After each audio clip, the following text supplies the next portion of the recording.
إن الحمد لله تعالى نحمده ونستعينه ونستغفره ونعوذ بالله من شرور أنفسنا وسيئات أعمالنا. من يهده الله فلا مضل له ومن يضلل فلا هادي له. أشهد أن لا إله إلا الله وحده لا شريك له، وأشهد أن محمدا عبده ورسوله صلى الله وسلم عليه وعلى من صار على نهجه وتمسك بسنته إلى يوم الدين. قال الله تعالى: يا أيها الذين آمنوا اتقوا الله حق تقاته ولا تموتن إلا وأنتم مسلمون. أما بعد، فإن أصدق الحديث كتاب الله، وخير هدي محمد صلى الله عليه وسلم، وشر الأمور محدثاتها، وكل محدثة بدعة، وكل بدعة ضلالة، وكل ضلالة في النار. نسأل الله السلامة والعافية. Masyaallah muslimin, ikhwani wa akhwati fillah, Bapak Ibu peserta daurah pembahasan membedah buku tafsir salat yang semoga Allah rahmati. Kita bersyukur kepada Allah karena Allah kembali mengumpulkan kita melanjutkan pembacaan kitab ini, walaupun mungkin tidak selesai. Namun kita berharap belajar sifat sholat atau belajar hal yang berkaitan dengan sholat ini tidak terputus sampai di sini, maka sampai mati kita mesti mempelajari ilmu agama ini, diantaranya ilmu tentang sholat, karena sholat ini Pak kewajiban bagi kita semua, bagi orang yang sudah mukallaf ini hukumnya wajib, sehingga mempelajari ilmu tentang sholat hukumnya juga wajib, sehingga orang yang tidak mau mempelajari tentang sholat ini dia berdosa. Salat dan salam marilah kita kembali bersolat kepada Nabi besar Muhammad sallallahu alaihi wasallam. Allahumma shalli ala Muhammad wa ala ali Muhammad. Masyaallah muslimin yang Allah muliakan, kita lanjutkan pada pembahasan pada malam hari ini, lanjutan pada sesi yang sebelumnya adalah fikih terkait bacaan Al-Fatihah bagi makmum. Ini adalah permasalahan fikihiyah yang banyak terjadi silang pendapat dalam masalah ini, dan insya Allah kita akan mempelajari wawasan tentang fikih bagi bacaan makmum, apakah wajib atau tidak membaca surah Al-Fatihah di solat yang dijaharkan. Tafadhol ya.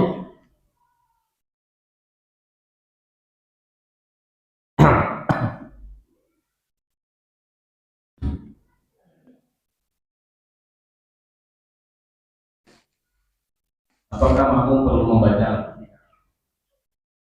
Bila wassalamualaikum warahmatullahi wabarakatuh. Ulama berbeda pendapat apakah makmum perlu membaca Al-Fatihah atau tidak. Pendapat pertama, makmum wajib membaca Al-Fatihah baik ketika sholat jahriyah maupun istirahat. Baik makmum mendengar suara imam maupun tidak mendengar. Baik imam memberi kesempatan makmum untuk membaca Al-Fatihah atau tidak. Ini merupakan pendapat yang diriwayatkan dari Umar bin Khattab, Ubadah bin Samit, Abdullah bin Amr bin As, dan Abu Hurairah radhiyallahu anhu.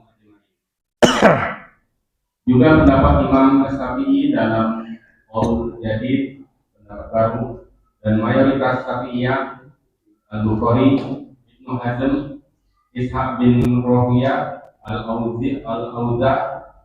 Al-Auza'i, Al-Layth bin Sa'ad, dan pendapat yang dipilih oleh As-Sawqani, As-San'ani, Ibnu Baz, Ibnu Utsaimin, dan Mukhtar As-Tinggizi.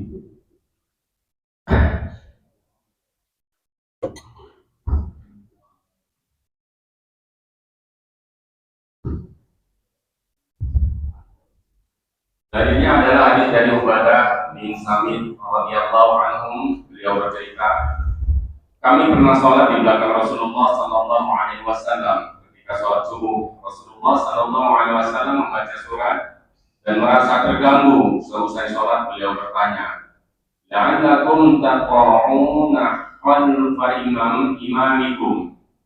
Apakah kalian membaca surat di belakang imam? Kami menjawab, benar ya Rasulullah. Lalu beliau bersabda, la taf'alu illa bi fatihatil kitab fa innahu la salata liman lam yaqra biha. Janganlah kalian lakukan selain membaca Al-Fatihah, karena tidak ada salat bagi orang yang tidak membacanya. Hadis riwayat Ahmad, Abu Daud, dan disahihkan Sahih Al-Armar, dan dinilai dhaif oleh Imam Ahmad, Al-Albani, dan yang lainnya. Al-Khattabi mengatakan tentang hadis ini, hadis ini merupakan nas bahwa membaca Al-Fatihah hukumnya wajib bagi setiap orang yang sholat di belakang imam, baik imam mengeraskan bacanya atau pelan. Sanad hadisnya jayyid atau baik, tidak ada celaan untuk keabsahannya. Ma'anim as-sunan. Pendapat kedua, makmum tidak wajib membaca surat Al-Fatihah baik ketika sholat jahiliyah maupun sholat siriyah. Ini merupakan pendapat Hanafiyah, salah satu pendapat dalam mazhab Hambali, dan ini pendapat yang diriwayatkan dari Ali bin Abi Thalib, Zaid bin Harits, Jabir bin Abdullah, Sa'ad bin Abi Waqqas, Ibnu Abbas, Ibnu Mas'ud, dan Ibnu Umar, Musannaf Ibnu Abi Saibah. Dalilnya adalah hadis dari Jabir radhiyallahu anhu. Nabi sallallahu alaihi wasallam bersabda, "Man kana lahu imamun fa inna qira'atan imamin lahu qira'ah." Siapa yang mengikuti imam, maka bacaan imam adalah bacaan baginya. Hadis riwayat Ahmad, Ibnu Majah, dan disahihkan Sahih Al-Armar. Dalil kedua adalah hadis Abu Bakar radhiyallahu anhu ketika beliau bergabung dalam sholat bersama Nabi sallallahu alaihi wasallam di posisi Nabi sallallahu alaihi wasallam sedang ruku. Abu Bakar langsung takbiratul ihram dan langsung menyusul ruku, lalu bergabung dengan jamaah. Selesai sholat, Nabi sallallahu alaihi wasallam tidak menyuruhnya untuk menambahkan satu rakaat. Padahal Abu Bakar sama sekali tidak membaca Al-Fatihah. Hadis riwayat Bukhari. Pendapat ketiga, makmum wajib membaca Al-Fatihah pada salat siriyah. Demikian pula makmum yang tidak mendengar bacaan imam karena terlalu jauh atau tanpa pengeras suara. Sementara untuk salat jahriyah, makmum tidak perlu membaca. Ini merupakan pendapat mayoritas ulama Malikiyah, pendapat Hambali menurut yang masyhur, dan pendapat Imam Asy-Syafi'i dalam Qaul Qadim, pendapat lama. Juga pendapat Sa'id bin Al-Musayyib, Ibnu Syihab Az-Zuhri, Ibnu Mubarak Az-Zuhri, As-Sawri, dan Syekhul Islam. Pendapat ini juga dinilai lebih kuat oleh Abdurrahman As-Sa'di, Syekh Ibnul Jibrin, dan Syekh Abdullah Al-Basam, dan Syekh Saleh Al-Fauzan. Dalilnya adalah firman Allah Ta'ala, wa idza quri'al Qur'anu fasta'inu lahu fastami'u lahu wa ansitu la'allakum turhamun. Apabila dibacakan Al-Quran, maka perhatikan dan diamlah agar kalian mendapatkan rahmat. Quran Surat Al-A'raf ayat 204. Imam Ahmad menjelaskan tafsir ayat ini. Kaum muslimin sepakat bahwa ayat ini terkait masalah sholat. Sehingga ketika imam mengeraskan bacaannya, maka makmum memperhatikan imam sampai selesai membaca. Dan jika tidak terdengar suara imam karena salatnya dipulangkan, maka makmum harus membaca Al-Fatihah sebisanya. Ini berdasarkan hadis Nabi sallallahu alaihi wasallam, la salata liman lam yaqra bi Fatihatil Kitab. Tidak ada salat bagi yang tidak membaca Al-Fatihah. Dan pendapat yang lebih dekat kepada kebenaran adalah pendapat ketiga. Di antara alasan cukup kuat adalah keselarasan syariat. Dalam arti Imam disyariatkan untuk mengeraskan bacaan surat ketika sholat jahriyah. Siapakah yang harus mendengar dan yang memperhatikannya? Tentu jawabannya adalah makmum. Jika makmum semuanya sibuk membaca Al-Fatihah ketika imam membaca surat, tentu mereka tidak akan mengikut. Tentu mereka tidak akan mungkin bisa memperhatikan bacaan imam. Demikian, Allah a'lam.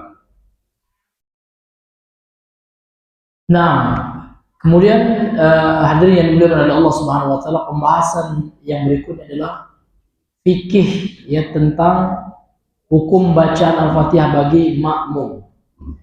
Jadi di sini ada 3 pendapat dari kalangan para ulama, dan ini adalah masalah khilafiyah di kalangan para ulama. Jadi pendapat yang pertama adalah makmum wajib membaca Al-Fatihah walaupun pada sholat jahriyah maupun pada sholat sirriyah, baik dalam sholat yang dijaharkan maupun sholat yang dipelankan. Bahkan imam makmum, apakah itu sholat berjamaah, apakah itu sholat munfarid, maka semuanya ini wajib ya membaca Al-Fatihah. Disebutkan ya bahwasanya ini adalah pendapatnya dari sahabat Umar bin Khattab, kemudian sahabat Ubadah bin Samit, kemudian sahabat Abdullah bin Amr bin As, dan juga sahabat Abu Hurairah radhiyallahu anhum ajma'in. Dan juga ini pendapat terbaru dari Imam Syafi'i, atau disebut juga dengan istilah Al-Qaulul Jadid ya. Ya, ini adalah pendapat ya terbaru dari Imam Syafi'i ketika beliau hijrah ke Mesir. Dan ini juga pendapat mayoritas dari Syafi'iyah. Dan Al-Imam Al-Bukhari punya buku tersendiri yang judulnya Al-Qira'atu Khalfal Imam, yang mana beliau termasuk ulama yang menguatkan ya, yang merojihkan pendapat yang pertama ini. Dan pendapat yang pertama inilah yang saya pribadi sesuai dengan yang saya pelajari ya, dan ini juga pendapat yang dipilih oleh ya Syekh Muqbil bin Hadi Al-Wadi'i hafizahullah taala dan murid-murid beliau, sebagaimana yang dituliskan dalam kitab syarah Bulughul Marumnya Syekh Ibnu Hizam yang berjudul Fathul Alam fi Syarhi Bulughul Maram. Dan ini pendapat yang beliau kuatkan. Nanti akan kita jelaskan alasan-alasannya. Ini hadirin yang dimuliakan. Namun ya kita tegaskan lagi, ini masalah khilafiyah. Walaupun kita condong ke dalam salah satu pendapat, namun dalam hal ini Pak, kita tunaikan ya kaidah para ulama, maka tidak ada tabdi' tafsir dalam masalah ini. Kalau ada orang yang berbeda dengan kita dalam masalah khilafiyah ini, nggak boleh kita katakan dia mubtadi' atau kita akan katakan dia fasik ya.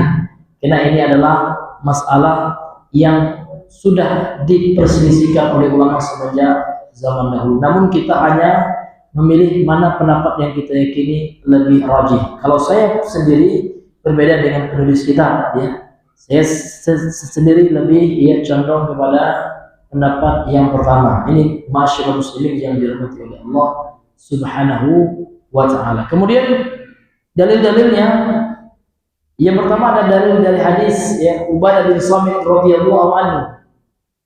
Ya, beliau bercerita, kami pernah shalaina khalfa Rasulillah sallallahu alaihi wasallam salat subuh ya. Beliau pernah salat bersama sahabat yang lain, kami pernah salat di belakang Rasulullah pada salat subuh. Kemudian ya Rasulullah sallallahu alaihi wasallam membaca surat dan beliau merasa terganggu ya. Seusai salat beliau mengatakan la'allakum taqra'una khalfa imamikum. Ya, kalian tadi baca ya, apakah ada yang kalian baca gitu ya di belakang imam? Maka kami menjawab, kata Ubadah bin Samit, benar wahai Rasulullah. Kemudian Rasulullah mengatakan, la taf'alu illa bi Fatihatil Kitab fa innahu la salata liman lam yaqra' biha. Jangan kalian lakukan, jangan baca surah lain kecuali baca surah Al-Fatihah, karena tidak ada salat bagi yang tidak membacanya. Ini hadis ya riwayat Imam Ahmad disahihkan oleh sebagian ulama, namun ada hadis sahih yang tidak dimuat oleh penulis hadis riwayat Imam Al-Bukhari, dan hadis ini diterangkan semua jalur sanadnya oleh Imam Al-Bukhari dalam kitabnya Al-Qira'atu Khalfal Imam. Ya, dalilnya adalah Rasulullah mengatakan la salata liman lam yaqra bi Fatihatil Kitab. Ini hadis sahih riwayat Imam Al-Bukhari. Jadi Rasul mengatakan tidak sah salat, gitu. La salata. Maka penafian dalam hadis ini adalah nafyun li sihhati salat, menafikan kesahan salat. Itu yang dipahami oleh Imam Al-Bukhari. Beliau mengatakan ya tidak sah salat bagi orang yang tidak membaca Al-Fatihah, karena beliau condong kepada pendapat ulama yang pertama, artinya seluruh ya imam ataupun makmum baik itu di salat jahar maupun sir, kedua-duanya wajib membaca Al-Fatihah. Namun Imam Ibnu Utsaimin menyarankan ya hendaknya membaca Al-Fatihah itu setelah imam membaca Al-Fatihah. Ada juga Syekh kami dahulu ya mengatakan bahwasanya tidak ada ketentuan hadis seperti itu. Ya, jadi kapanpun ya makmum itu bebas, mau bareng dengan imam, mau setelah imam ya. Tidak ada pengkhususan kapan dia harus baca Al-Fatihah. Yang terpenting dia membacanya jangan sampai mengganggu bacaan imam. Ini hadirin yang dimuliakan Allah, ini pendapat yang pertama. Kemudian tentang hadis ini dikuatkan juga oleh Al-Imam Al-Khattabi. Ini seorang fuqaha dan alul hadis ya. Punya kitab namanya Ma'alimus Sunnah lil Imam Al-Khattabi. Beliau juga seorang ulama yang bermadzhab Syafi'i beliau ya. Jadi beliau mengomentari hadis yang dikeluarkan oleh Imam Ahmad di atas. Beliau mengatakan hadzal hadisu ya nassa bi anna qira'at Fatihatil Kitab wajibah. Jadi hadis ini sebagai nas ya, bahwasanya membaca Al-Fatihah itu hukumnya wajib ala man shalla khalfal imam, atas seluruh orang yang salat di belakang imam. Sawa'un jaharul imamu bil qira'ah, baik imam menjaharkan bacaan Al-Fatihahnya atau khafata biha, atau mensirkannya gitu ya. Wa isnaduhu jayyidun la ta'na fihi, dan sanadnya itu baik, tidak ada celaan terhadap hadis ini. Sehingga beliau menguatkan pendapat yang pertama, artinya seluruh ya imam dan makmum kedua-duanya baca Al-Fatihah, baik itu sholat jahar maupun sir. Ini pendapat yang berapa? Yang pertama. Kemudian kita masuk dengan pendapat yang kedua, dan ini adalah pendapat yang menyendiri di dalamnya Imam ya Abu Hanifah, bahwasanya makmum tidak wajib membaca Al-Fatihah, gitu. Cukuplah imam yang membacanya, baik dalam sholat jahar maupun sholat sir. Maka ini Pak dijadikan dalil ini Pak bagi orang imam yang sholatnya cepat-cepat ya. Jadi ketika kami disengeti Pak, ada makmum yang bertanya, ada jemaah yang nanya gini, Pak Ustadz ya, ada masjid di samping rumah kami, cepatnya minta ampun Pak Ustadz ya. Maka saya bertanya sama imam, saya bilang gitu ya, Pak, saya nggak sempat ya baca Al-Fatihah. Maka imamnya bilang ya, Al-Fatihahmu itu sudah ditanggung oleh imam gitu ya. Ini adalah pendapatnya Hanafiyah ini. Ini adalah pendapatnya Hanafiyah. Maka kita lihat dalilnya yang dipakai dalam mazhab ini. Ya. Hadirin yang dimuliakan oleh Allah. Bahkan pendapat ini juga disandarkan kepada Ali bin Abi Thalib, Zaid bin Haris, Jabir bin Abdullah, Sa'ad bin Abi Waqqas, dan Ibnu Abbas, Ibnu Mas'ud dan Ibnu Umar, sebagaimana dijelaskan oleh Al-Imam Ibnu Abi Syaibah dan kitabnya Al-Musannaf ya. Kemudian hadirin yang dimuliakan oleh Allah Subhanahu wa taala, dalil dari pendapat ini adalah ya hadis Nabi sallallahu alaihi wasallam yang dikeluarkan oleh Imam Ahmad, Ibnu Majah, dan dihasankan oleh Al-Imam Syu'aib Al-Arnaud ya. Man kana lahu imamun fa inna qira'atal imami lahu qira'ah. Barang siapa yang berimam gitu ya, memiliki imam artinya dia makmum, fa inna qira'atal imam, maka bacaan imam itu lahu qira'ah, juga mencakup bacaannya. Namun yang jadi masalahnya ya, orang yang mengatakan seperti itu mengaku bermadzhab Syafi'i. Ternyata yang dia lakukan itu adalah mazhab Hanafi gitu ya. Ini hadirin yang dimuliakan oleh Allah. Kemudian yang kedua, dia tidak tumakninah. Walaupun bacaan imam itu sudah mencakup baca makmum, kalau nggak tumakninah yang batal, karena tumakninah ini sepakat seluruh ulama, ijma ulama, dia adalah rukun sholat Yang namanya rukun sengaja ditinggalkan sholat kita apa? Batal. Ini hadirin yang dimuliakan oleh Allah. Maka hadis ini Pak, hadis ini ya dilemahkan oleh mayoritas ulama.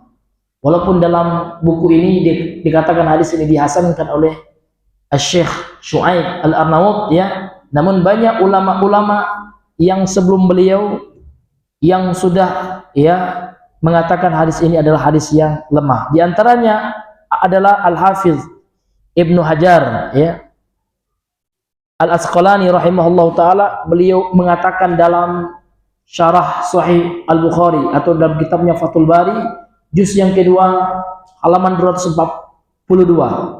Beliau mengatakan hadis mangkana lahu imam fa qiraatul imami lahu qiraah masyhur. Ini hadis yang populer gitu ya, yang masyhur. Min hadis Jabir radhiyallahu anhu, dari sahabat Jabir radhiyallahu anhu, walahu turukun an jama'ati minas sahabah. Hadis ini ada berbagai jalan, beberapa jalan dari sebagian sekelompok para sahabat. Wa kulluha ma'lulatun. Dan setiap sanad, seluruh jalan-jalan yang meriwayatkan hadis ini semuanya cacat, kata beliau. Kemudian Al-Imam An-Nawawi juga dalam kitab Talkhisul Habir ya mengatakan hadis itu dhaif. Ini hadirin yang dimuliakan oleh Allah Subhanahu wa taala. Bahkan pengikut mazhab Hanafi juga ya, ini juga melemahkan hadis ini. Maka dikatakan oleh Syekh Shalih Al-Munajjid ya dalam situsnya ya, dalam situsnya Islam itu ya, wa qad nassa ala dha'fihi aidan katsirun min ashabi ra'i atba'u Abi Hanifah wa in qalu bi madmunihi bi sukutil qiraati an ma'mumi mutlaqan ya. Maka telah menetapkan lemahnya hadis ini juga banyak ya, mayoritas dari pengikut mazhabnya ahli ra'i ya, pengikutnya Abu Hanifah, walaupun mereka berpendapat ya mazhab mereka bahwasanya jatuh hukum membaca bagi makmum secara mutlak, baik itu di salat sir maupun di salat jahar. Namun mereka juga mengakui hadis ini lemah. Namun tetap kita jelaskan ini adalah pendapat ya para fuqaha ya. Ini pendapat yang keberapa? Yang kedua. Kemudian yang ketiga, ini ada pendapatnya ya dari mayoritas Hanabilah. Nah, dan juga pendapat dari seorang ulama tabi'in, Al-Imam Sa'id bin Al-Musayyib, dia kemudian Ibnu Syihab Az-Zuhri, kemudian Al-Imam Ibnu Mubarak Az-Zuhri Al-Thawri, kemudian ini juga pendapat Syekhul Islam. Nah, pendapat ini juga dikuatkan oleh Syekh Abdurrahman bin Nasir As-Sa'di rahimahullah, serta pendapat yang dipilih oleh Syekh Ibnu Jibril, Syekh Abdullah Al-Basam yang punya kitab syarah Umdatul Ahkam ya Pak ya, Taisur Alam ya, fi syarhi Bulughul Umdatul Ahkam. Kemudian punya juga syarah Umdatul Ahkam. Beliau adalah mantan Menteri Agama Arab Saudi ya. Syekh Abdullah Al-Basam itu pernah menjabat sebagai Wizaratul Awqaf ya, wal Irsyad ya. Kemudian ini juga pendapat yang dikuatkan oleh Syekh Shalih Al-Fauzan. Bagaimana Pak? Makmum wajib membaca Al-Fatihah hanya pada sholat sir. Sementara ya makmum yang tidak mendengar bacaan imam karena terlalu jauh, itu juga ya. Walaupun di sholat jahar, namun kalau makmum tidak mendengar bacaan imam, dia wajib membaca. Sementara kalau seandainya di sholat jahar kemudian makmum mendengarkan bacaan imam langsung, maka makmum tidak wajib membaca. Ini hadirin yang dimuliakan oleh Allah Subhanahu wa taala. Dalil ya dari pendapat yang ketiga ini adalah firman Allah dalam surah Al-A'raf ya. Wa idza quri'al Qur'anu, apabila Al-Qur'an dibacakan, fastami'ulah, maka dengarkan, wa ansitu, dan diamlah, la'allakum turhamun, supaya kalian dirahmati oleh Allah Subhanahu wa taala. Kemudian ketika mentafsirkan surah Al-A'raf ayat 204 ini, Al-Imam Ahmad yang menjelaskan, ajma'an nasu ala anna hadhil ayah fi shalah, kata Imam Ahmad. Jadi Imam Ahmad menukilkan ijma' ya, bahwasanya ayat ini adalah ketika sholat. Jadi turunnya ayat ini ya ketika ada bacaan dalam sholat. Ini hadirin yang dimuliakan oleh Allah Subhanahu wa taala. Jadi ya pendapat yang dikuatkan oleh penulis kitab ini adalah pendapat yang ketiga ini, Pak. Jadi makmum itu wajib membaca Al-Fatihah kalau dalam sholat sir. Dan kalau dalam sholat jahar namun tidak terdengar suara imam. Namun kalau seandainya dalam sholat jahar terdengar suara imam, ya maka bacaan imam itu sudah mencakup bacaan makmum. Itu yang dikuatkan oleh penulis kitab. Ya, hafizahullah. Namun saya sendiri ya lebih condong kepada pendapat yang pertama. Kemudian ya jawaban ya yang saya pelajari terhadap surah Al-A'raf ini, Pak, maka surah Al-A'raf ini sifatnya umum ya.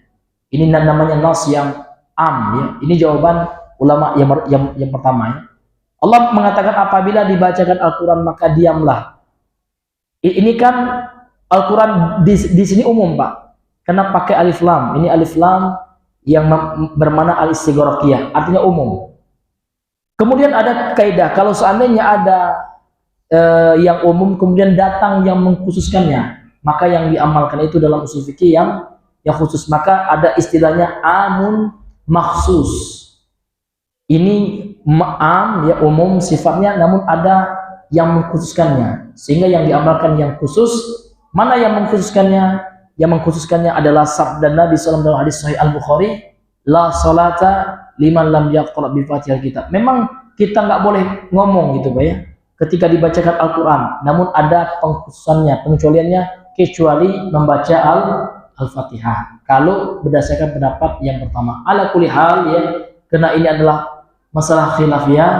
Kalau ada yang memilih pendapat yang ini ya dan dia memahami dalilnya, maka dia tidak kita salahkan, dia tidak kita katakan bid'ah gitu ya, karena ini juga punya dalil. Namun ulama berbeda cara memahaminya, maka terjadilah perbedaan pendapat di kalangan para ulama. Wallahu taala a'lam. Ya, fadhal.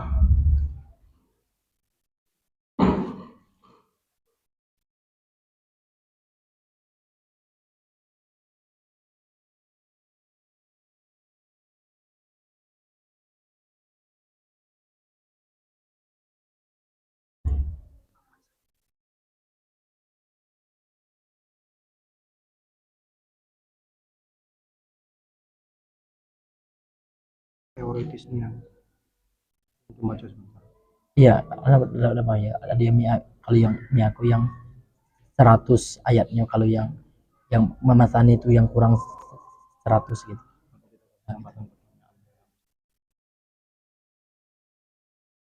Ya.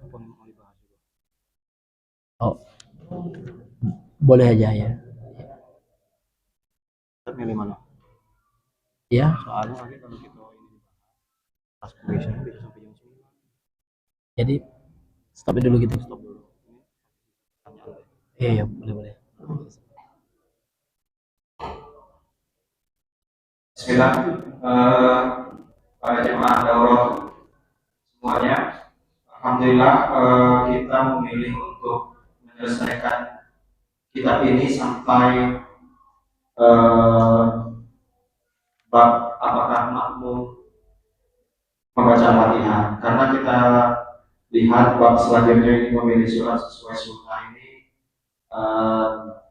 teoritis. Kemudian kalau kita lanjutkan nanti nggak selesai kita jam 8 karena kita mau mengadakan kuis. Jadi menjelang waktu Isya kami membuka kesempatan untuk jemaah, silakan yang mau bertanya kami persilakan.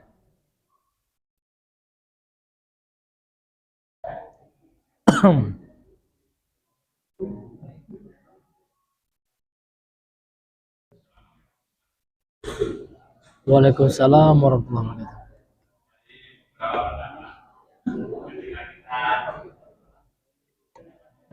Dari beberapa pendapat, ketika kita contoh pada pendapat yang tidak ada sholat bagaimana kita baca Al-Fatihah. Dan di awal misalnya, ketika kita sholat masuk, kan masih mendapat imam, kita begitu.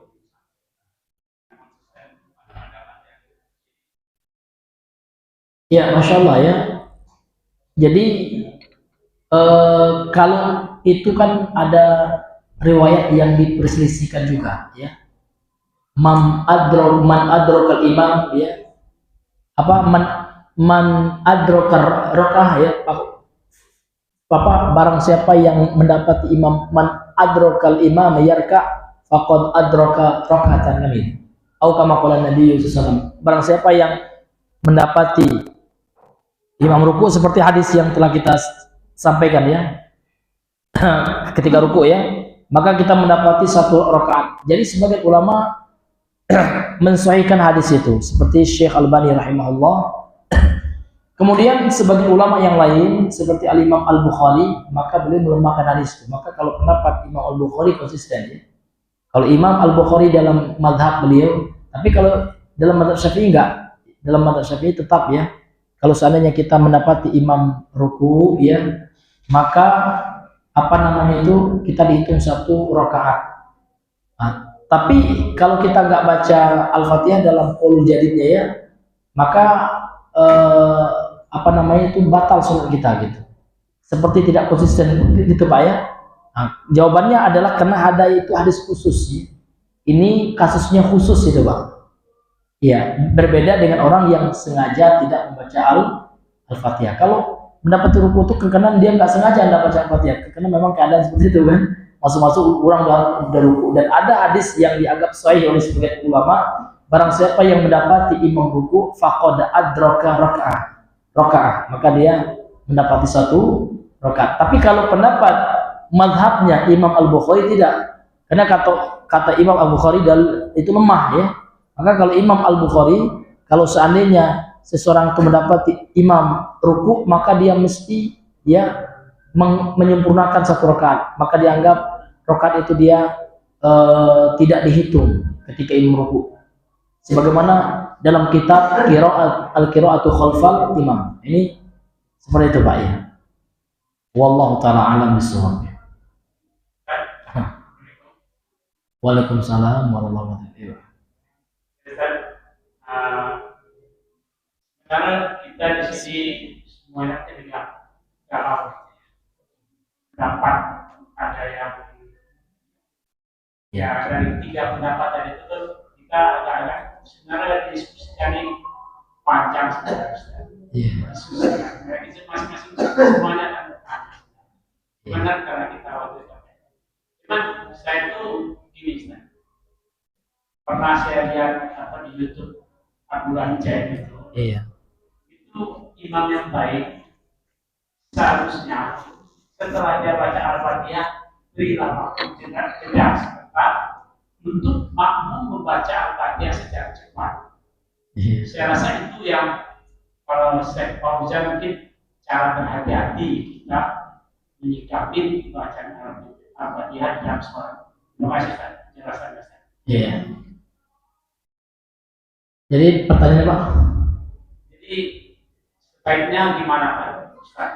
Kalau Ustaz tadi kan pertama, mungkin kalau Abdullah Zain yang di itu dia memberi jeda. Dia setelah baca Al-Fatihah, karena setelah baca Al-Fatihah langsung cepat itu imam baca tanpa ayat pendek atau ayat mana. Sebenarnya yang sebaik imam itu memberi jeda berapa detik atau menit untuk mampu membaca Al-Fatihah agak cepat. Itu gimana pendapat Ustaz? Iya, itu memang ada ya pendapat dari sebagian ulama seperti itu. Jadi setelah membaca Al-Fatihah jadi imam dia berhenti sejenak gitu. Namun ya sebagian ulama juga menganggap ini tidak ada dalilnya gitu ya. Sehingga ini juga masalah khilafiyah. Jadi ini intinya Pak, dalam masalah khilafiyah ini Pak, kenapa kita membahas beberapa pendapat itu supaya kita memiliki wawasan yang luas. Kalau kita hanya tahu satu pendapat Pak, kita kaku. Seolah-olah yang berbeda dengan pendapat kita langsung kita salahkan gitu. Padahal ini masalah khilafiyah. Jadi ada dalam masalah khilafiyah itu adalah kita saling menghargai, saling menghormati dan tidak saling menyalahkan gitu. Karena masalah khilafiyah itu Pak, adalah masalah-masalah cabang, ya, bukan masalah usul ya. Seperti itu ya. Itu mungkin hikmah ya dari kenapa ya dibahas dalam pembahasan ini uraian beberapa pendapat ulama dalam satu permasalahan fikih baik supaya kita lebih luas, lebih bisa berlapang dada. Seperti itu. Wallahu a'lam bishawab. Ya, alhamdulillah sudah azan. Kita sholat isya. Ya, jika ada yang masih gantung mau nanya, silakan nanti setelah sholat isya kita tanya. Setelah itu baru kita kasih kuis. Demikian, barakallahu fikum, jazakumullah khairan. Assalamualaikum warahmatullahi wabarakatuh. Waalaikumsalam warahmatullahi wabarakatuh.